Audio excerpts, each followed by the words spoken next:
দেশে আবারও করোনা ভাইরাসের প্রকোপ দেখা দিয়েছে। ভাইরাসের প্রভাবে সারা দেশে আবারও সংক্রমণ বাড়ছে। এ পরিস্থিতিতে আগামী ২৬ জুন থেকে অনুষ্ঠেয় এইচএসসি ও সমমান পরীক্ষা কি পেছাবে সেই প্রশ্ন উঠছে।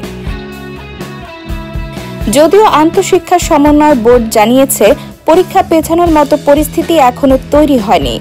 ভাইরাসের সংক্রমণ রোধে সবাইকে স্বাস্থ্য অধিদপ্তরের নির্দেশনা অনুযায়ী পরীক্ষা কেন্দ্রে আসার অনুরোধ জানিয়েছেন কর্মকর্তারা।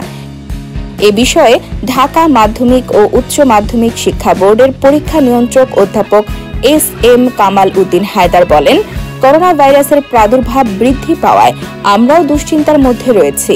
তবে পরীক্ষা পেছানোর মতো পরিস্থিতি হয়নি। পরীক্ষা পেছাবে না, নির্ধারিত সময়সূচি অনুযায়ী পরীক্ষা শুরু হবে। এবার এইচএসসি ও সমমান পরীক্ষায় অংশগ্রহণ করবেন ১২,৫১,১১১ পরীক্ষার্থী।